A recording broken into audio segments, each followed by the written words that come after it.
Hey everyone, Gill Gross here, and welcome to the 2024 Wimbledon first round mailbag. I have taken your comments on my new Discord server. Link is in the description of that. And as always, the YouTube community tab. I cannot wait to get into all of your comments as the first round of Wimbledon has concluded, with the exception of some matches that were suspended due to darkness and need to finish tomorrow. Hope you've been enjoying the tennis so far. Thank you for tuning in to this first Wimbledon show. Whether you're watching or listening, here's what you can expect the rest of the way. I'm going to be doing shows at the conclusion of every round until the quarterfinal. And then once the quarterfinal stage begins, I'll be zooming in and doing more match-by-match kind of stuff. This is, of course, a mailbag, but as we move forward, second round, third round, etc., I'll be talking much more about the results in the tennis and the storylines that are emerging. I'll only do a little bit of it at the top here because I don't want to just completely ignore the first round results. But first rounds of majors are always interesting for me, because I'm always watching so many matches at once. And a lot of people ask me about just how I analyze matches and what my process is, or what my keys are to trying to do it at the highest level possible. And one of the first things I always say is starts with focus. Starts with focusing on one match and really locking in on a point-by-point basis and trying to find trends and watching carefully, honestly. Like, it's not rocket science in that sense. But in the first round, when you're watching 2-3 matches at once constantly, you really do lose a ton. And I don't believe that I'm always able to look at these results. And sometimes a match will go final, and I'll be like, okay, I watched a lot of that, but do I really understand why what happened? Which is usually what I try to make an effort to understand and explain on the show. It's kind of what I try to do. No, sometimes those matches go final and I say, okay, I'm on it, but I didn't really catch it as well as I probably could have or should have had I been able to focus more on it. That being said, I do want to go over some results. Day one, first of all, what really stood out was the comebacks. Last year, there were 4 2-sets-to-love comebacks the entire tournament. This year, there were 4 on day one. Lloyd Harris came back against Alex Michelsen, won it with one of the best match points I've ever seen. If you have not seen the match point, let me tell you how you can find it. If you subscribe to The Draw, you can go to the link in the description, or you can go to thedraw.tennis. I put the video of the match point in this week's edition of The Draw, which dropped this morning, which is Tuesday morning, as it does every week. And if you're not aware, it is a curation of the best tennis content on the internet. And it is a newsletter. So it shows up in your email, as newsletters tend to do. But you can still go back and read previous editions, such as the one that was sent out this morning at thedraw.tennis. Anyway, Lloyd Harris over Alex Michelsen was one. Frances Tiafoe beat Matteo Arnaldi, and Tiafoe looked more creative and more joyful than I've seen him in a very long time. Huge for him. We'll talk more about him. I believe that there are some Tiafoe questions in the mailbag. Bublik over Mensik. First of all, really big for Sasha Bublik's ranking, defending 4th round points and kind of on the cusp of seeding territory as, you know, we head into, obviously there's only one major left at the end of this one, but still significant even in the Masters 1000s now that they're 32 seeds. And Bublik did a good job just turning around his focus level and his mental state. And we've actually seen sometimes that doesn't happen. Like sometimes I think of his first round match against Thiem at the US Open last year. He comes out, he just doesn't have it and he never finds it. And in this case, he was at least able to find it.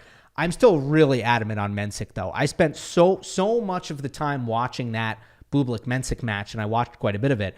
I was thinking about how much I love Mensik as a prospect, even though it was Bublik who came through at the end. But Mensik did seem to lose his legs, and his serving effectiveness certainly declined as the match went on, and he struggled in some big spots to finish some volleys, even though he volleyed well at the start of the match. So that was kind of interesting.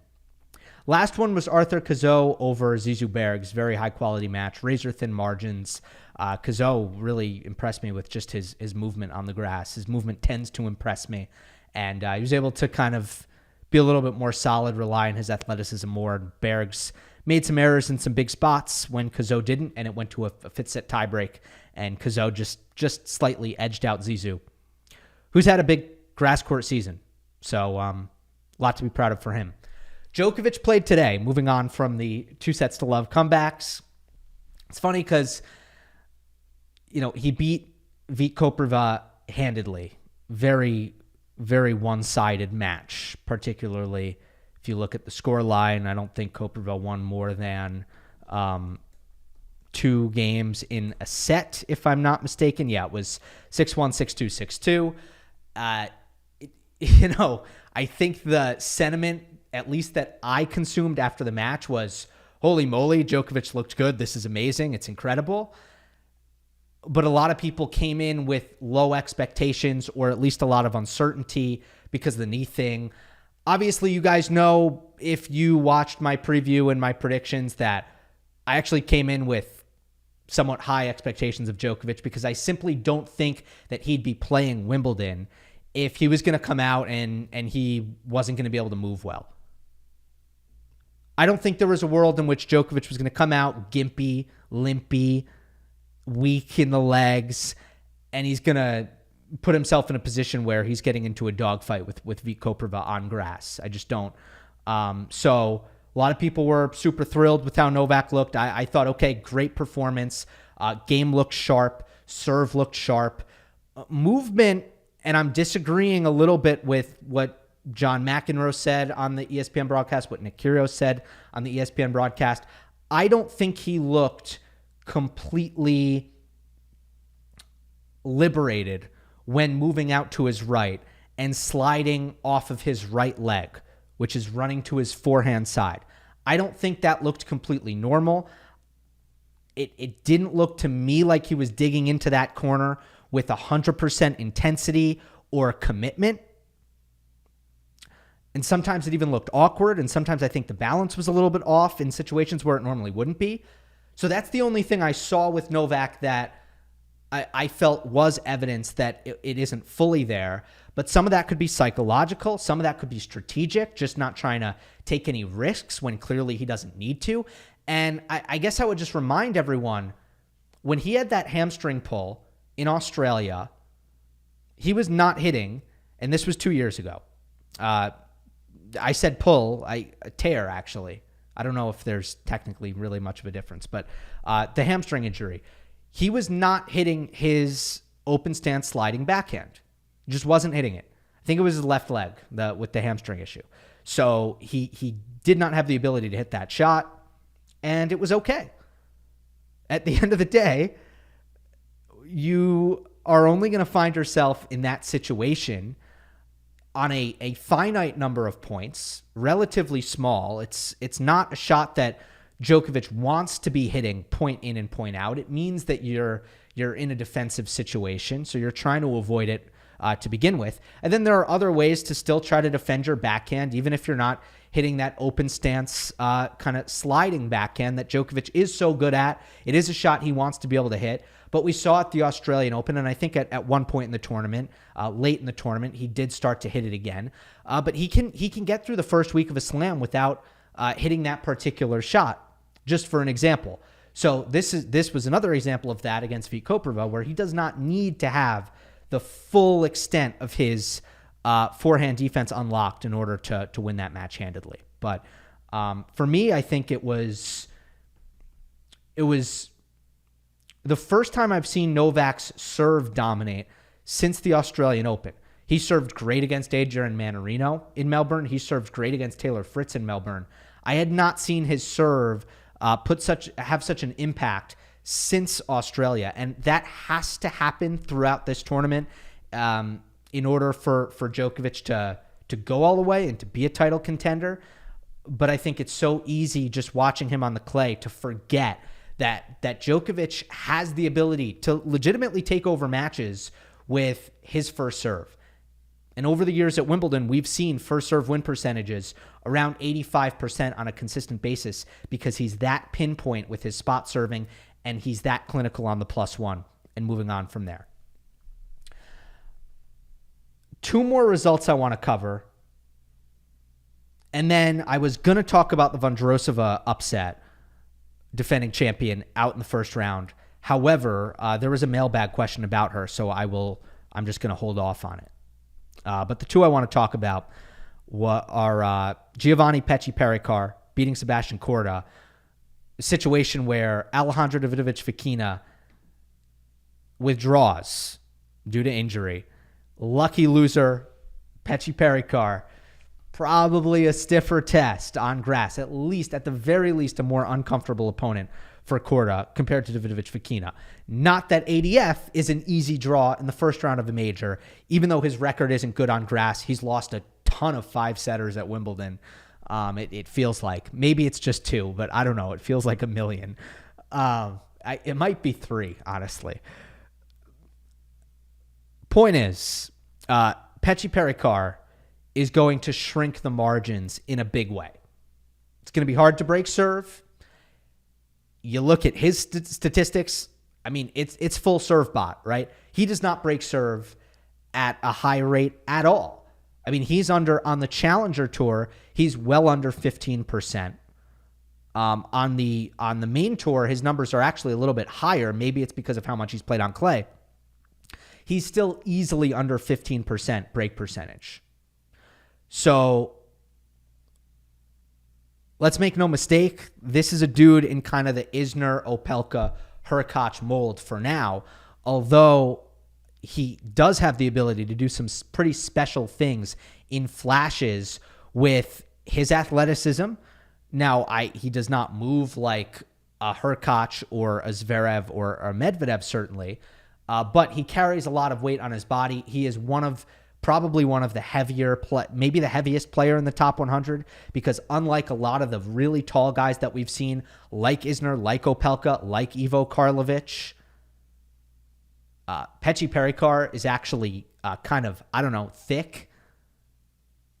Like, he's got meat on the bones. And he is athletic. So, and his forehand is big, and he can create some special stuff with his forehand. And I'll point out, he hit an incredible forehand passing shot in the game that he broke serve in the 5th set.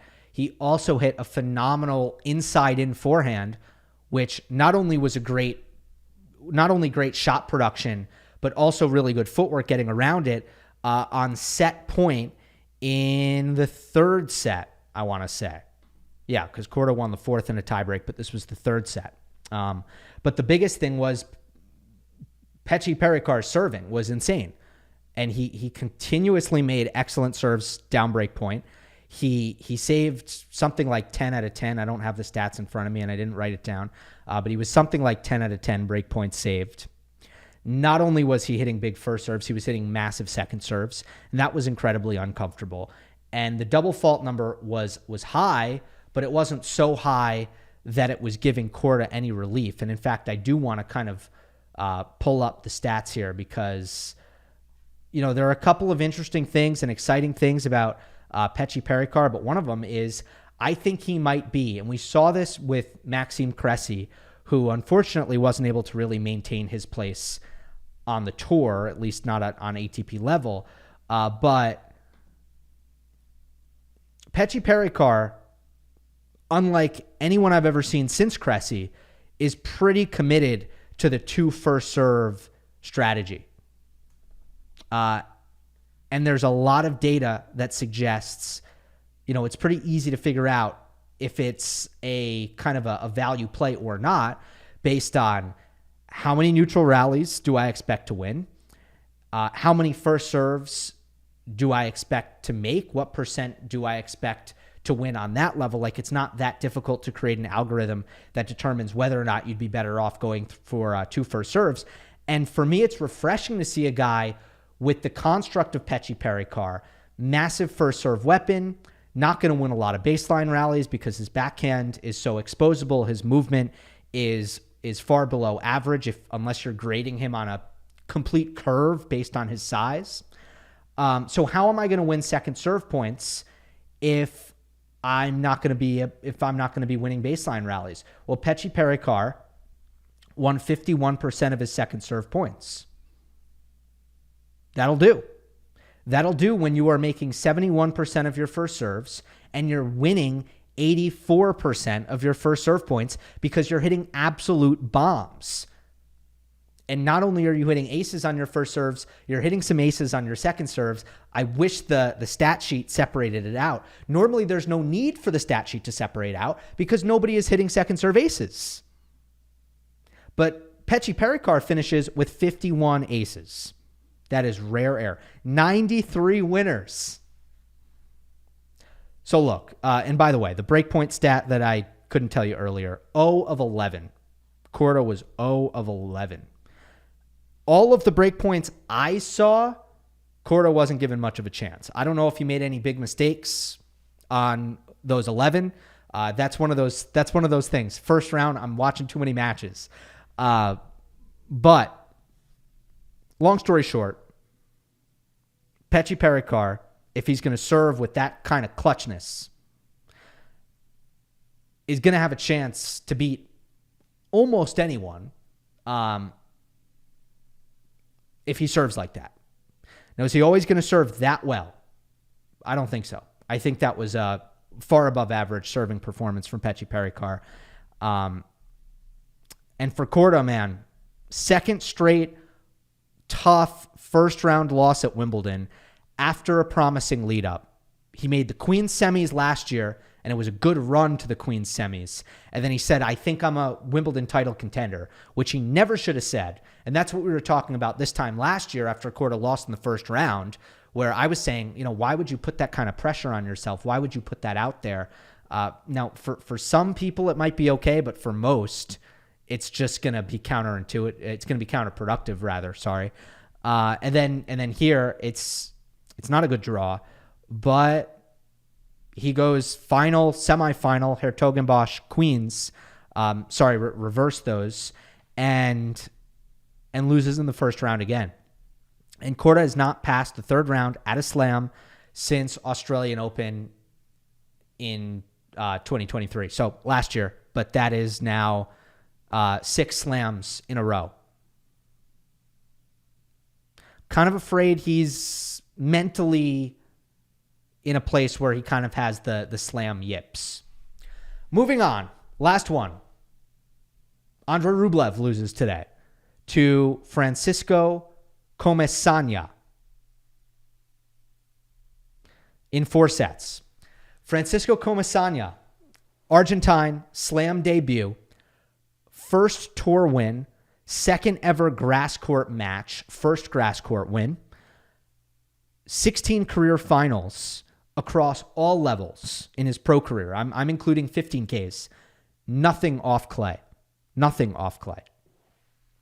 So, welcome to the big time. What a start. Congrats to him. Now, in terms of the match itself, and I'll start by giving Comesana his flowers. Absolutely terrific defense from him. I was so impressed with how well he was able to just make every ball that he could get his racket on under pressure moving into the corners. And sometimes on his forehand especially, he was able to hit over the ball and drive it, and then the slice defense was awesome off of both wings as well. I love his forehand, and he's got a pretty long swing path that looks very clay courty, but it comes through really quickly. So despite the swing path being long, that can actually be a good thing if you're not rushable. And he didn't look very rushable because there was a sense of kind of maneuverability with the way he was able to bring his racket through that seemed very solid to me. And I liked the look of it. And if you were to ask me about Comesana's forehand, spinny or flat, I wouldn't really know what to tell you. I'd tell you neither. And I like that because it's got a very nice shape to it. It's penetrating, but there's margin. It's got that nice kind of cliffhanger. We're not hitting it loopy because especially on grass, that often backfires, sits up into the hitting zone, doesn't really damage as much as you want to. But it's also not flat like a Korda forehand where you're looking at it and you're questioning, is there enough margin on this where you're going to be able to produce it over and over again without missing? And I find Comesana's forehand to really fit in that sweet spot. Surprising serve level given his background. Again, we don't love to generalize, but it's a South American player who has come up on clay. By the way, he's 22 years old, in case you're curious. I would be. A South American player who plays a ton on clay, you don't expect that profile of player to come out and serve great. Comesana doesn't have a bomb of a serve, but there's enough on it, and he hits spots really well. So I was really pleasantly surprised by the serving, and he has an excellent backhand slice, which he used often against Rublev. Andrey does not like his low backhand. Match point was a backhand slice, forced error in the fourth set tiebreak.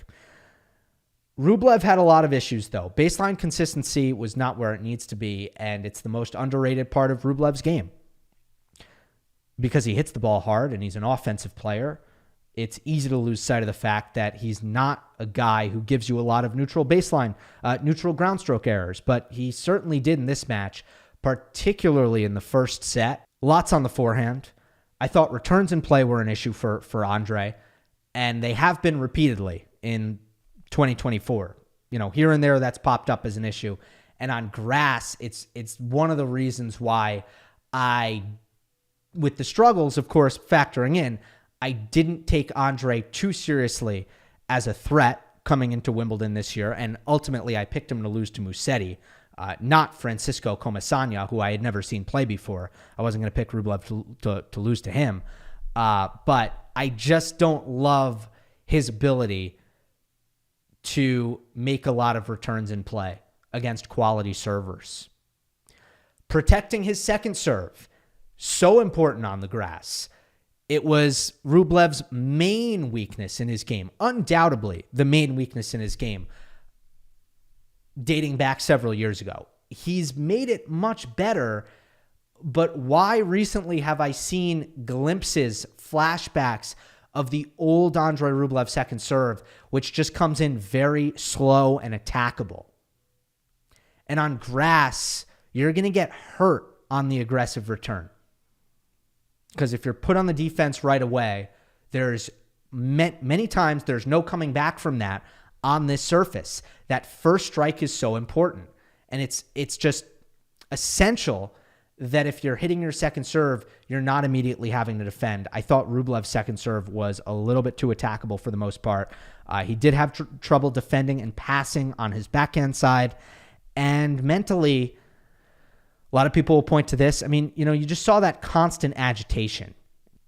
And it's hard for me to say, is this different? Is Rublev mentally on the court? Is it any different from what it normally has been for Andrey Rublev, even when he's playing well? That's kind of what I'm thinking to myself as I'm watching. Or is it just the same Andrey, and now we're going to look at the body language and we're going to say, that's why you're losing, or that's a problem now that he's losing. And that would be unfair, right? It wouldn't make any sense if we just read the same exact body language from Andrey, and when it's winning, we'd say, oh, it doesn't matter, it's fine. And when he's losing, we'd say, oh, it's a big problem. That wouldn't make any sense. So it's hard for me to say, and it's always been difficult to judge with Rublev in this sense. But if I were to perceive a difference, it would be this. It would be that I found in the past that Rublev would at least pick his spots to blow up, and then he'd blow up and he'd move on, and maybe it would last several points, or there'd be a 5-minute stretch where he's really boiling over. But then I would feel at some point it would just come back to some level of serenity. And maybe I'm crazy, maybe I'm imagining this, But watching this match against Comesana, it's almost like Rublev for 4 hours was pissed. And it never, ever got better. He was pissed for 4 hours. It's hard to imagine that is a path to optimal performance. And it's okay to be someone who blows off steam. I'd like to see Rublev do it without going freaking ham on his kneecap. Okay, that would be awesome if he could take that out of the equation. But in general, I'm all right with the emotions coming out on a regular basis. But when it's just constant and there's no relief from it, I think it's a window into how negative he is in his own head right now constantly, which is probably inhibiting him in some way or another. It is an absolutely bizarre stretch for Andrey Rublev. Totally bizarre. Since March, actually, you can go back, I think, to February. No, you can't go back to February. Since March, he has failed to make the round of 16 at every single tournament he's played except Madrid. It is objectively, and I don't even need to look to check this because I know how consistent Andrey Rublev has been over the past couple of years. It has objectively been his worst stretch since 2018, 2019. But then there's the Madrid title in there. That in itself is strange. Gets even stranger when you consider the fact that he won that title having been barely able to breathe. He can't eat. He can't get out of bed. He's exhausted. He's in horrible condition when he wins that Madrid title. And that's the highlight by miles, by planets. That's the highlight of his last 3-4 months. Very, very strange. I mean, they should hire someone to study this. How is it possible that Andrey Rublev's best and only positive result in the last 3 months was when he was sick as a dog? All right, first mailbag question. It comes from first Nadal, now Sinner. That's such a good profile name. Really spells it out for us. Hello, Gill. My comment is about a phrase I keep hearing from pundits/podcasters. Incidentally, not from you. With regards to Carlos Alcaraz, that he, quote, has the highest ceiling. First, I will admit to my bias since I am not an Alcaraz fan. But secondly, and more importantly, I question the usefulness of such a phrase. If the goal is to stimulate engaging tennis discourse, this phrase does the opposite. It shuts down all discussion pretty darn quickly. Speaking for myself, when I hear it, I turn the channel off or stop the podcast. If we are so sure whose ceiling is higher, why bother to have predictions or discussions? Furthermore, how can we be 100% sure of anyone's ceiling? Players are always evolving. Not everyone thought Nadal or even Djokovic would have the career they ended up having. From what I've gathered, Fed was the end-all be-all. Thoughts? Thanks for this forum and all you do. I'm sure it's a lot harder and more time-consuming than you make it look. All the best. Appreciate that. Good question. I wouldn't be so repulsed by the conversation about a ceiling in tennis. However, I also think it should be emphasized that ceiling often doesn't matter all that much. So when people have conversations about the peak or the ceiling, I will entertain the conversation. I'm happy to have the conversation, but does it matter? Nick Kyrgios might have a higher ceiling than David Ferrer. His career never measured up, not even close. And that is to say that if Nick, just based on his baseline ability and some of his gifts, if Nick spent his entire career being entirely professional off the court and working on his fitness as hard as he worked on his fitness in 2022, if he did that his entire career, took care of his body, and was competitive, was able to kind of give it his all, for large periods of time and kind of sustain that. Would he have likely had a better career than David Ferrer? Yeah.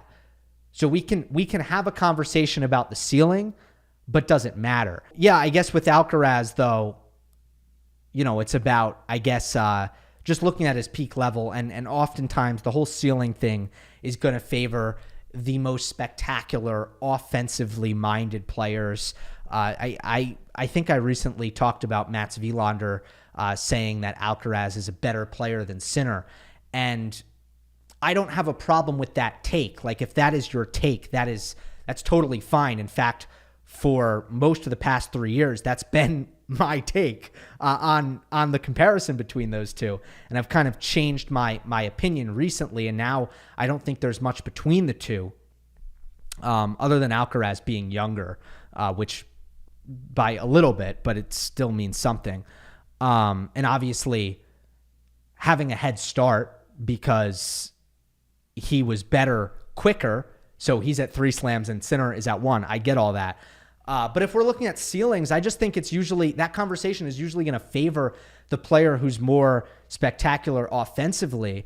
And I don't think that always signals who's going to be the best player or who is going to win the matches. So what Mats Wilander said, what I pushed back about that was he seemed to say that Alcaraz is better because the match is usually on his racket. And I don't really subscribe to that thinking. I generally think that is not sound, not a sound logic. All right. Anything else here? Yeah. And then the part about sometimes us being wrong about ceilings. I mean, that's true for anything, right? Anything we talk about, we can be wrong about. Were we wrong about Nadal and Djokovic's ceiling? Sure. I mean, I think there are plenty of players who... Okay, here's an example. Sinner. When I looked at Sinner's game, I've always thought he's going to be a great player. I've always admired his rate of improvement, his skill set. But watching him as a young player, I never thought he was going to be an elite mover. I just didn't see it. I thought he was too far away from being that. And his development in that area surprised me. Just didn't see it coming. So you're right. There's always going to be individual instances in which someone can make even an informed analysis about someone's serve or someone's movement or someone's mental game. And yeah, unexpected things can happen. I don't think that necessarily means that we should never discuss ceiling, though. I think as long as we acknowledge the limitations to how much it matters, I think it's okay to talk about it. Next one is from Miles. Gill, longtime viewer, somehow my first time in the mailbag. First memories of you are from 2017 Australian Open, when I really fell in love with this sport. Waking up at 3 a.m. to watch Fed until the sun came up and I had to go to school. I'm glad to see your growth through the years. You have taught me how to think critically about this wonderful sport we all love. That is heartwarming. And 2017 Australian Open is, I think, the first time I ever made a video about tennis. I'm serious. I think that is the very start. And it always amazes me when people say stuff like that, because I look back on those videos and I feel like my entire presentation is not ideal, but I understand also that it's about the content sometimes. And what I was saying was still, I think, pretty good usually, but the way I was delivering it, when I look back on it, rough. Okay. My question is about drop shots, which I think have become a necessary tool to build and finish points on tour. Why is just about every dropper hit over the high part of the net towards the sideline? Maximizing your opponent's distance to run is an obvious answer, but today's players are unbelievably good at hitting that short cross-court reply if they do get there. Seriously, how consistently pros hit this shot to a small target on the dead run is insane. If you drop shot to the middle of the court, it seems like you take away this angled counterattack while being able to hit it slightly lower to the court. Yes, your opponent is more likely to get to the ball, but if you follow it in, the only thing they can really hurt you with is a lob or pace down the middle if you don't have good reflexes. Would love to hear your thoughts on this. Thank you for everything. Yeah, fantastic question. I think there are two things to think about here. If you're hitting a ground stroke, an attacking ground stroke, especially from inside the court, if you're trying to finish with it, be offensive with it and do damage, you're probably trying to bring down the net clearance because you're flattening out, you're going for pace. And that is where the height of the net matters a lot, which is why we always talk about how it's a lot safer to go cross court over the low part of the net, which is exactly 6 inches lower than the highest part of the net, closer to the sidelines. And 6 inches can be a really big difference. And that's what the singles net sticks in, regulation nets. When a drop shot should have some loft on it. So even though you're trying to hit it as short in the court as possible and therefore as close to the net as possible, you are hitting that shot with some shape. There's some arc. So I'm not convinced that the net clearance on your average drop shot is actually not, I think it's quite high. I actually think most drop shots clear the net by quite a bit. I know that's weird because we're talking about a shot that we want to hit short, but think about it not as a depth thing, because if you hit the ball so short that it lands, before the net, that's a depth problem, and it doesn't matter. High part of the net, low part of the net, you're going to hit the net in that case pretty much. So certainly you want to take away as much depth as possible. But I guess what I'm saying is if you hit the net on a drop shot, you probably hit the drop shot too short. And it's probably not a matter of height of net at that point, because you should be getting enough air on your drop shot. If you're hitting it as a line drive, that's not really what you're going for, because that second bounce is going to be too deep in the court. You can hit it flatter or straighter, but you probably shouldn't be. And therefore, I don't think height of the net actually matters as much as you might think it would. So that's the first thing. As far as where should you hit your drop shots, like what's a smart target on the drop shot?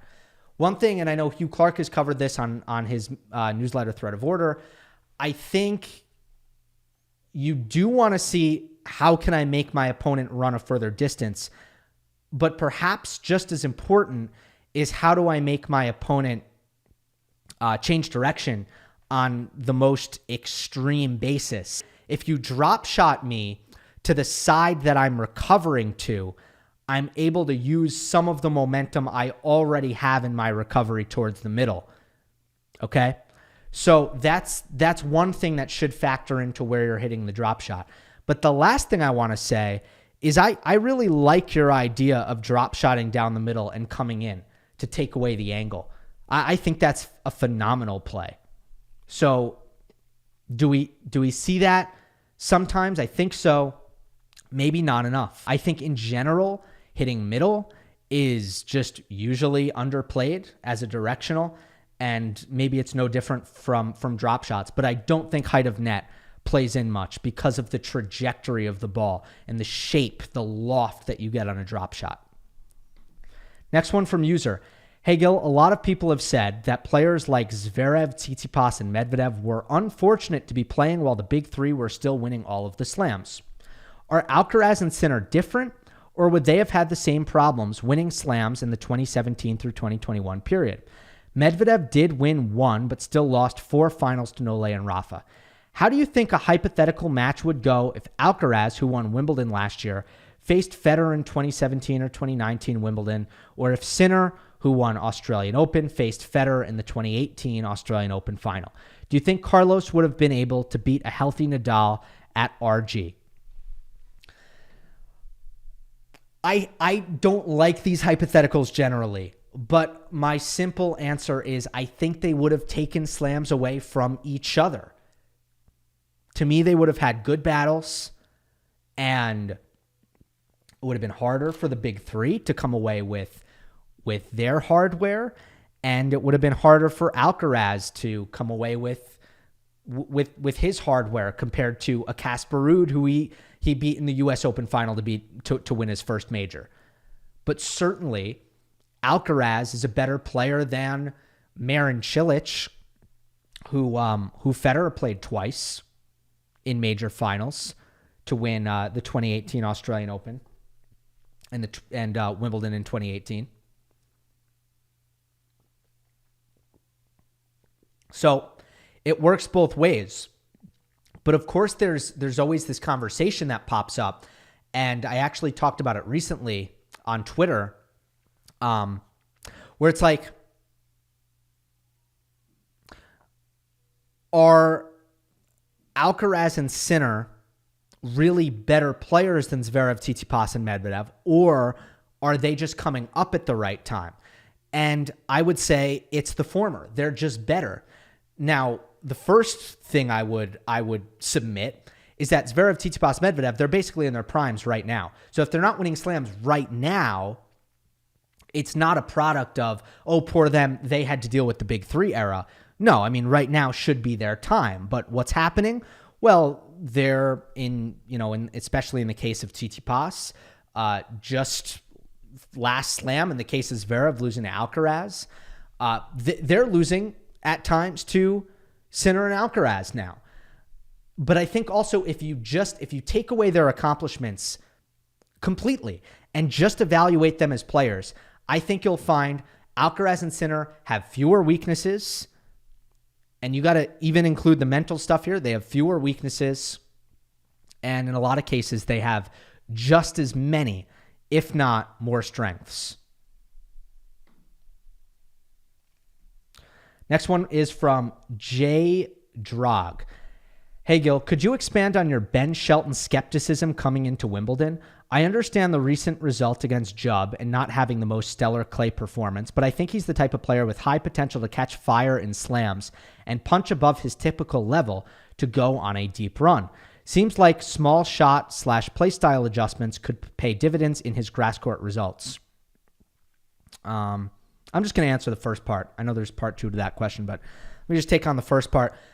Look, I think first of all, just in general, there's just a lot of, I'm not saying you're doing this in this comment, but I like to dig deeper than the dude has a big serve, so they're going to be good at Wimbledon, because I think it's so much deeper than that, right? Look at Zverev. Look at John Isner, who is better at Roland Garros than he was at Wimbledon.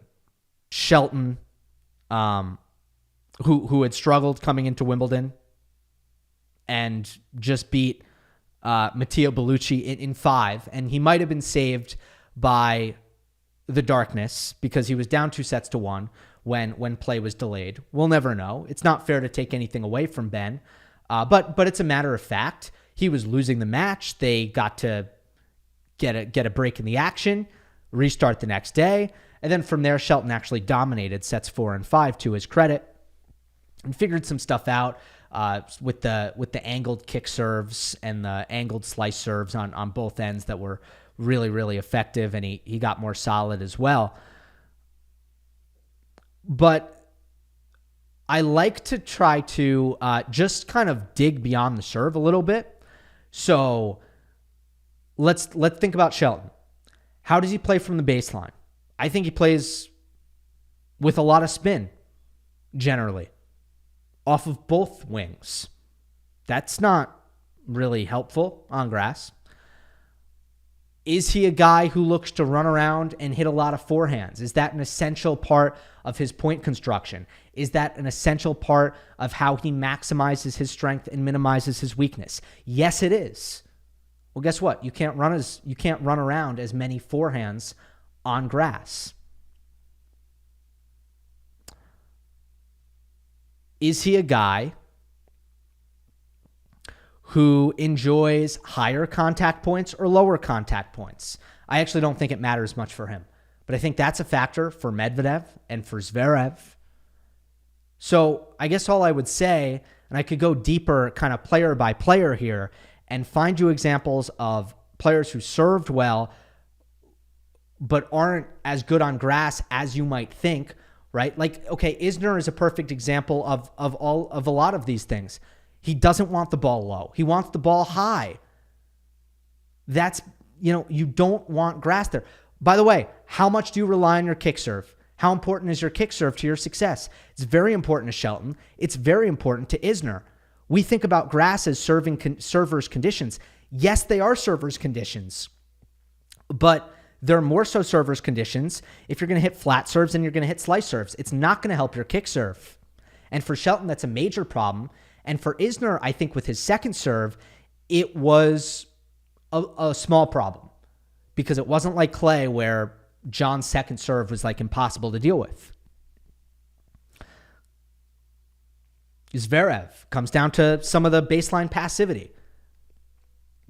So I guess what I would really strongly encourage is just to think a little bit more critically about whether or not a player is suitable for grass based on things like, another thing, do you crave time on the ball? If you're a player who needs a lot of time on the ball in order to produce your best possible ground game, that's not really going to be on offer on grass. Whereas some players have compact strokes and they take the ball early well. They don't need a lot of time in order to produce their power and to strike the ball clean on a consistent basis. Those guys aren't going to mind grass. Think about more than the serve. So I think with Shelton, the big ones are how spinny he plays off the ground, how much time he craves, and how important his runarounds are. How important it is that, because his backhand is a weakness. I think it's a lot easier to get to his backhand on grass versus a slower hard court. All right. Leave it at that. Let's go to the next one. It is from Urig. Hi, Gill. Can you explain how Sinner suddenly became Grand Slam winner and a guy that's definitely the best player in 2024? Before Canada last year, he didn't even have anything over a 500. How can someone become so good so quick? His results are just unbelievable and make no sense. How can transformation from a very good player to become number one so quick? Who would have thought that after typical Sinner US Open slam performance, he will become number one in 6 months? All right. I giggled through this comment, but I actually think like your reaction to what's happened here is appropriate. The rate at which Sinner improved, how quickly it clicked, and that's the word I like to use, clicked, because for some players, it happens kind of slowly, and for Sinner, I think it was all about the work he put in and the slow building he did to bring his game to the point that it could click. But yeah, once it kind of came together, it seemed to happen in an instant. And I think that has made it hard to kind of understand how to kind of even process what's happened here. Well, look, I've covered where Sinner has made gains repeatedly, but what was kind of remarkable about last year is it was almost hard to figure out what was the most important aspect of it. Is it his serve? Is it his physicality? Is it his variety where instead of being such a straight line power player, he creates angles now, he drops shots now, he comes forward and finishes volleys? Is that it? Is it the sheer consistency and the toughness, the mental toughness, which has even gotten better? So it's all of these things at once that were improving slowly, but just seem to take this sudden quantum leap all at once. And now you had Jannik Sinner, and it was hard. What I kept saying at the end of last year after watching his game was I was like, damn, where does he still need to get better in order to get to the top? And I started to be at a loss for words when trying to answer that question. I also started to be at a loss for words when people were asking me when Sinner was on this tear of how do we beat him? And the fact that I was at such a loss trying to answer those questions told me everything I needed to know about where my head should be at when it comes to Sinner. So my thing was, look, I'll be a little bit skeptical in January when it comes to the Australian Open, because sometimes the offseason can kind of disrupt that. But as soon as I saw what he did at the Australian Open, I said, okay, I've seen enough. This guy's elite. This guy's top tier. And he has maintained it, to his credit. Next one from David. Hey, Gill, what do you make of Frances Tiafoe's comments after his win over Arnaldi?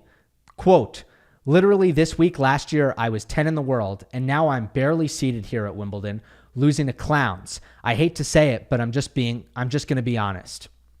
People seem to be, this is the end of the quote, people seem to be getting quite mad at him for it, and while I do think he should have phrased it better, he is just coming off of a 2-sets-to-love comeback for the first time in his career and has a microphone in his face 5 minutes later, so I feel it's unfair to jump on anything a player says when emotions are high.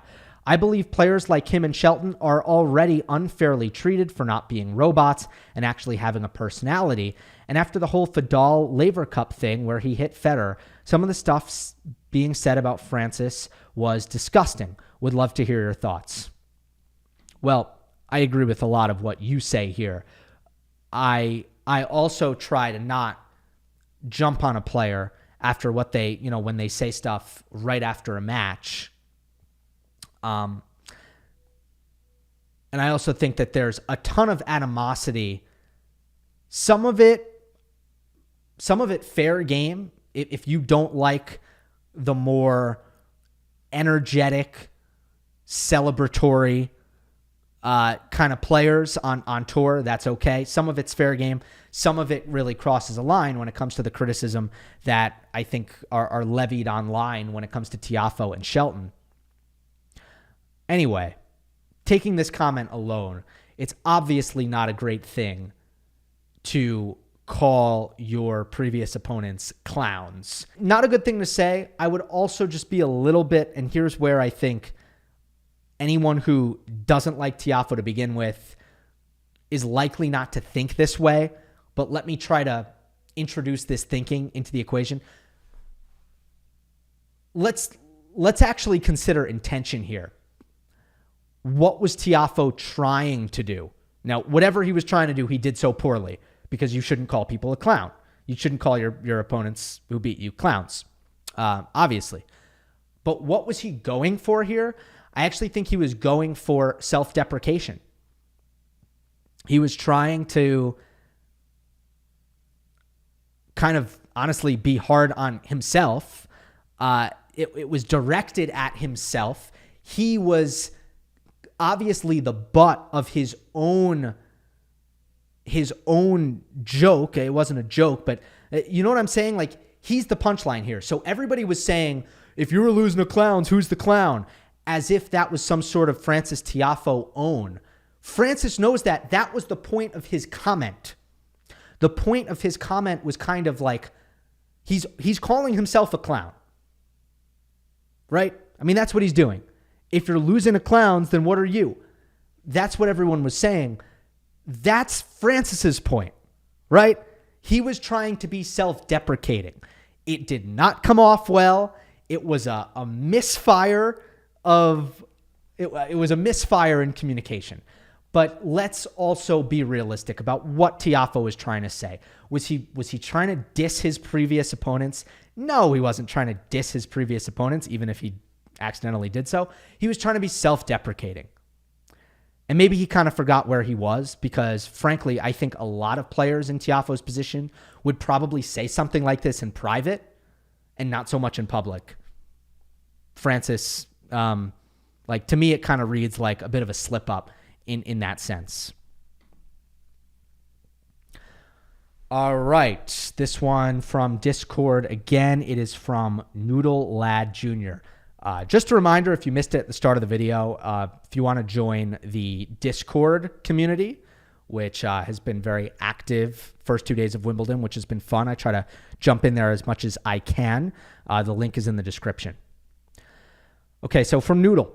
Hey, Gill, I wanted to ask a question following up on this tweet. since it touches on something I've wanted to ask about.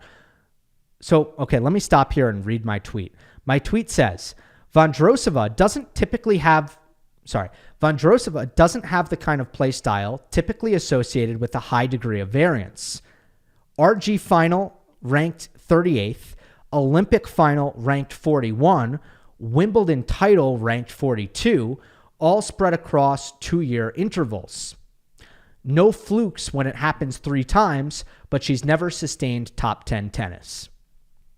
All right, there's kind of a non sequitur in my tweet. It didn't flow very well, and that's because I was running out of characters, and that's what tends to happen. But basically, my point of the tweet was Vondrousova has made these incredible runs, and it's happened so often that it's just, at that point, it's not a fluke. However, she has never been a consistent top player, week to week to week for a long stretch of time. It's never happened. You can look at her win rates year by year by year, never been above 70. You can look at her year-end rankings year to year to year, and you'll come to similar conclusions. Now, a lot of that has been because of health, because of injuries. But what fascinates me about Vondrousova is her career has had this pattern of really, really high highs and then lulls, and really, really high highs and then lulls. We associate that happening with a different kind of player, not someone who puts a lot of balls in court and defends really well and moves really well and has a lot of craftiness and variety to the game.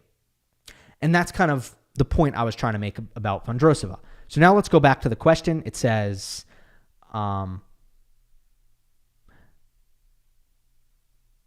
okay, what makes some players high variance in your view? Is it the types of problems in their game, maybe technical versus mental? I always feel like some players are always capable of upsets of anybody when locked in, such as Rune in 2022, while others don't get upset or really upset people. Rublev, 2022 to 2023. Right. There are some players who you feel like always beat who they're supposed to beat, but don't punch up above their weight. They don't beat players who are higher than them in the rankings or are top players, top tier players. There are both of those kinds of examples that we can find quite easily. So what explains that? There's no one-size-fits-all answer, but I do think it's a little bit less surprising when we see that in a player like Denis Shapovalov, for example. Like, I remember a few years back, even when he was a consistent top 20 player before the health stuff came up, and there were always questions about, Gill, why is Shapo just losing these random first round matches that you wouldn't expect him to lose? Why can't he be consistent? And it's like, well, there's a pretty simple dynamic that plays out where when Shapovalov is bad, he is beating himself, he is making a lot of errors, and therefore he doesn't raise the bar all that high for his opponent to beat him. He does not ask all that much of his opponent to beat him on a bad day.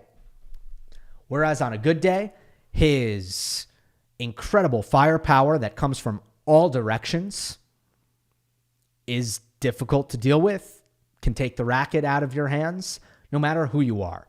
So that's a player, okay, it makes sense. You're going to go on some great runs. You're also going to take some surprising losses. Whereas a player like, I think Alex de Minaur was like this for a long time in his career. But you can create, I guess, a more extreme example like Jaume Munar, who's been very consistent in his career. This is a guy who's not going to miss, really. He's never going to beat himself, ever.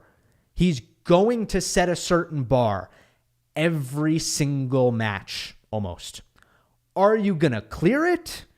If you're a certain level player, if you're a top 50 level player, you're probably going to clear the bar that Jaume Munar, who, by the way, picked up a good win in the first round here at Wimbledon. Forget who he played. You're probably going to clear that bar if you're a top 50 player. You're probably not going to clear that bar if you're a player outside of the top 100. Billy Harris was who Munar beat today.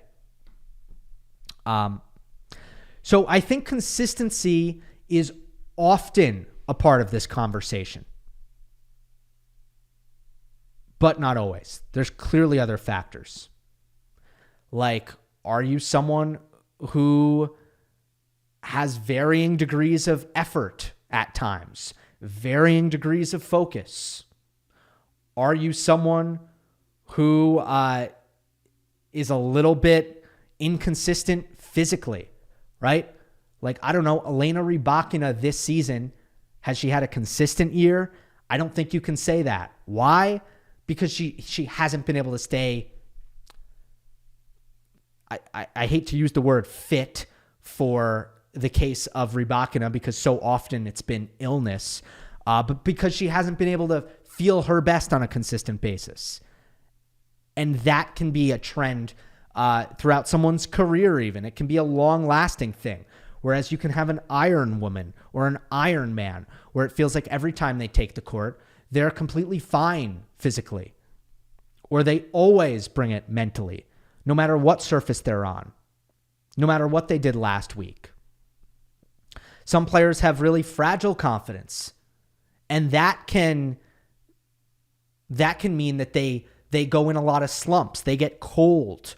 They get ice cold. Like Sebastian Baez, to me, has gone on in his career so far way too many severe losing streaks. That tells me something about his psyche.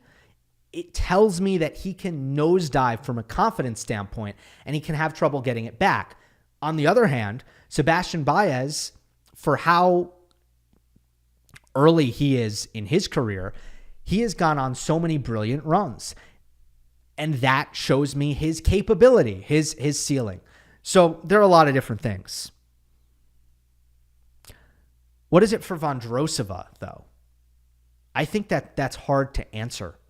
But yeah, that it's kind of confounding to me. Part of it is physical because she hasn't been able to stay healthy much.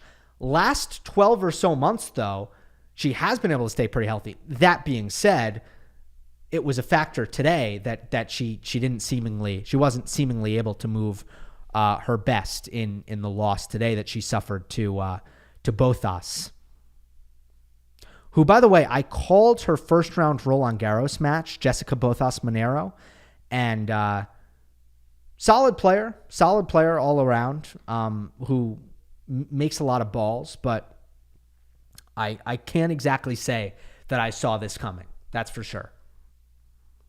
Vondrousova is going to drop down to like between 15 or 17 in the live rankings, likely. Right now, she's 15 live, which, feels about right, I think, for her level. Her ranking was starting to feel a little bit inflated, I would say. But I just think Vondrousova's case, it's difficult to figure out why she is so up and down, why she is so hot and cold. We talk about ceilings and floors. She's a player, high ceiling. I don't want to say low floor because you look at what she's done since the Wimbledon title last year. There are a lot of big quarterfinals. There's a U.S. Open quarterfinal.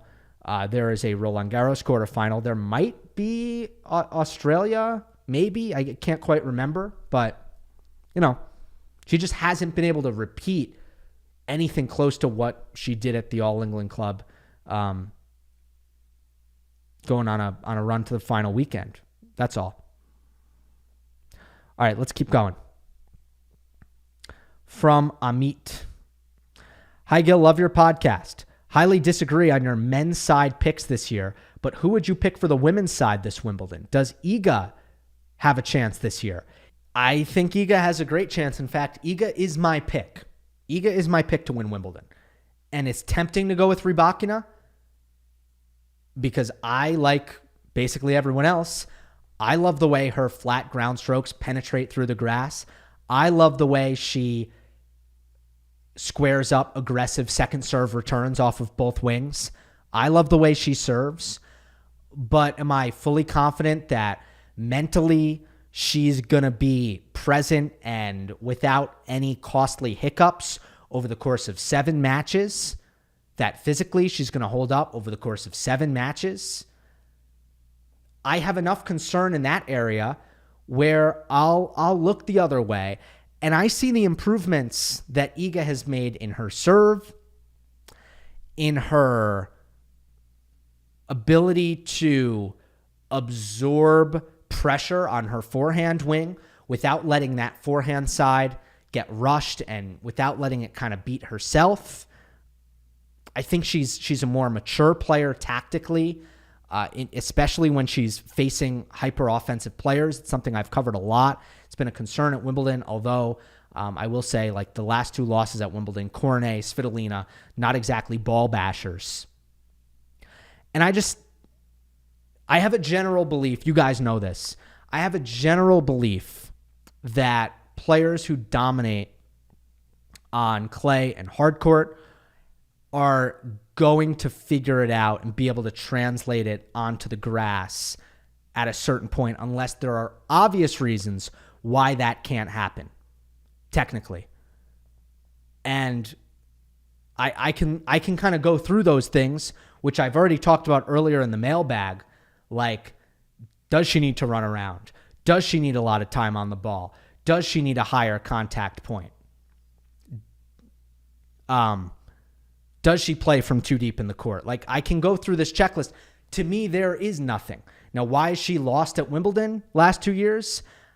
I just feel like she's had these crises of confidence, maybe partially mental burnout or physical burnout after long clay court seasons. With in the case of the Cornet loss, a lot of pressure on her shoulders given the win streak she was on. Last year, I thought was a little bit harder to explain, especially after she won that epic against Bencic. But I feel like she's just thrown in these shockingly kind of erratic performances with her forehand, and I'm not seeing that as often this year, and I just think it's going to come together. I think it's going to come together for her because I don't see a very good reason why it's not going to come together for her. So I think she should be the favorite here. Next one from Nate. At his Dartmouth commencement speech, Federer mentioned that he won 54% of points in his career, and many in the tennis world received this point as if it was surprising. But imagine an NBA team winning 54% of points in a game. That would be equivalent to winning the game 118-100, which is a blowout. Now imagine having that be your typical performance throughout your career. My point is, winning 54% of points throughout your career is a lot, meaning that Federer's point is not as surprising as it seems like it is. Do you agree? I agree and I don't. Obviously, winning 54% of points is amazing in tennis. It means you are dominant. Federer's dominant. Djokovic, Nadal, dominant. 54% is just about the number that they are at. However, although that is dominant in tennis, it is still ultra important and informative to understand that even the best players in the world don't win that much above 50% of points. And it's actually sad that Federer's comments were as surprising as they were to some, if they even were. I didn't really see. I think maybe I did see some shock, some surprise and reaction. I think it should be one of the first things taught at every tennis academy across the world. It should be drilled into the minds of young players that your goal here is to win just a little bit more than half. And if you're doing that, you're in great shape. And I think it teaches you a couple things. It teaches you to, first of all, stay level-headed. You're going to lose points. Everybody loses points. It's okay. Chill out. It's a marathon, not a sprint. So many junior players are too emotional. They're getting too low after losing points, and maybe they're getting too high after winning points. And just understanding that it's going to be about 50-50 in a match, whether you like it or not, I think is a really good step in getting rid of that emotional volatility. The second thing is first of all, every point matters. Margins are small. And every little incremental improvement in your game matters. The difference between winning 50% of points and 51% of points is everything. So that means focusing just a little bit extra, giving that a little bit extra to just steal a few points here and there from an effort standpoint. All of these things are crucial. They're critical. And if you constantly have that understanding and that expectation that the margins are going to be tiny and it's going to be just about 50-50, I think it's a great way to approach tennis.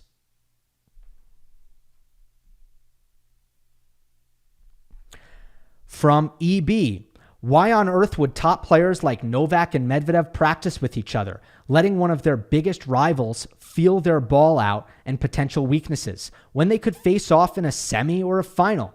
Why not just practice with lower level players only? This is a good question. I imagine some people or many people have this question. First of all, Djokovic and Medvedev have played a ton. So in terms of understanding what the ball feels like, or even what playing each other feels like, secrets are out the window. It's gone. Now, tactics are another thing completely. And when these two practice, rest assured, they are not playing with tactics. Trust me, they are not playing tactics. And this is why when Djokovic beats Medvedev in straight sets in the exhibition, it should be brushed off. It doesn't matter. When, like Djokovic came out in Paris-Bercy against Medvedev in 2021 and served volleyed a ton and it worked. He wouldn't have done that if they practiced together. He wasn't going to just serve volley over and over and over again. That was a secret. That needed element of surprise, even though it probably would have worked, even if it didn't have element of surprise. So they're not playing any tactics. They're focused on timing, footwork, hitting the ball well. They're not that focused on winning. Like, this is what people need to understand about practice. This is why I can't believe when folks report practice scores and all that. These are process-oriented exercises. Process-oriented in the sense, I want to get my game in tune. I want to serve well. I want to return well. I want to volley well. I want to hit my forehand well. Work on your skills. Get your timing down. That's what it's mostly about. Here's a fun one from J. Cole T. Hey, Gill, with Wimbledon at our doorstep, it's the season for tradition. And alongside the many traditions that make tennis at this tournament so iconic, another tradition of Wimbledon is food. Most notably, the classic strawberries and cream dish that's been part of its heritage since the 1870s. This got me thinking. From watching your channel over the years, I've gleaned that outside of tennis, one of your passions is food. And as a fellow foodie myself, I'm curious to know which tennis tournament do you think serves up the best dishes? Is there a tournament you haven't been to that has a reputation for great food? Thanks for the consistently great content. Appreciate it. Good question. I do have thoughts. I think the U.S. Open, and I don't just say this because I'm biased towards the U.S. Open and they employ me. I think the U.S. Open has the best food out of any tournament I've been to. There are, terrific options in New York every year, which tend to rotate on some level, but there are also some staples. The Miami Open was pretty good as well. I didn't find anything that was jackpot other than this spot that was serving me these Cuban coffees that I was pounding, and they were really good. And the croquetas from that place was pretty good as well. And, in Miami, that also felt very of the location, which is always nice. Tell you what, like Wimbledon, it impressed me because I spent 6 weeks in London, and I know that British cuisine does not have a good reputation. And my experience after spending 6 weeks in London is it's deserved. Like, they don't deserve to have a good reputation in cuisine because like British food in itself, or I'd say like the food that you would call like native to Britain, I didn't find it to be all that enjoyable, in my opinion, for the most part. And by the way, I do love fish and chips in general, but, I think everybody loves fish and chips. That's not part of why Britain has a bad food reputation. I think most of the good food that I found in London was either, Asian food in some capacity, Chinese food, Indian food, Middle Eastern food. That was the good food I ate in London. It usually wasn't, white person food, for lack of a better term. But Wimbledon, they had one other thing other than strawberries and cream that I really did enjoy. It was a sausage with these like crispy fried shallots and this brown chutney sauce. And a big kind of thing in the US is at sporting events is hot dogs. And I got to say, I kind of ate this, and normally you just have a hot dog on a potato bun with ketchup and mustard, and it's pretty crappy. Like, it's not good, but it's tradition. Wimbledon, that's a really good sports event food, because it's easy to carry around. It's very mobile. It's very quick.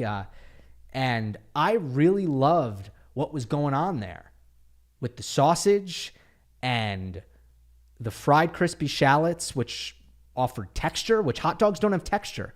Hot dogs are just like kind of mush, other than maybe the snappiness of the skin on the outside. And this had texture, and it had sweetness and a little bit of tang with that chutney on the top that kind of cut the fat from the sausage. So I loved that. That was great. And the strawberries and cream were really good as well. And I love Pim's cups. Pim's cups are awesome. I love them. Honey Deuce, US Open, another feature, obviously. So that's what stands out. Food at Indian Wells, highly forgettable. Food at Roland Garros, disappointing, highly forgettable. Any other tennis tournaments that I've been to that I would like to assess the food at? Queen's Club. I don't remember eating at the Queen's Club. I just remember it was when Fever Tree sponsored it, and there were just gin and tonics everywhere. Yeah, I don't remember eating there. So yeah, I'm going to leave it at that. US Open, Miami Open have been by far the best, but Wimbledon, surprisingly good. From Home Slice, there's been a few interview questions about making slams best of 3 instead of best of 5. Is this something that's been being seriously considered? What are your thoughts on it? I'm going to go rapid fire from here. My thoughts on it are, I don't understand. Like, it seems very random that this has been a discussion point in press, right? What exactly has brought this on? Until it's a real thing that is being considered for some reason or another, I don't feel really like giving it oxygen. And me not giving it oxygen is not necessarily a result of, I think anyone who thinks it should be best of 3 has zero argument and deserves to be ignored. That's not what I'm saying. What I am saying is, what is this hypothetical conversation? Because right now that's all it is. It's a useless hypothetical conversation. I don't know. There's no momentum or movement or considerations that are seriously happening right now to make men's tennis best of 3 at majors. So why are we even talking about it? I mean, I'm not in favor of it, but I don't feel the need to even defend best of 5 right now. It's irrelevant.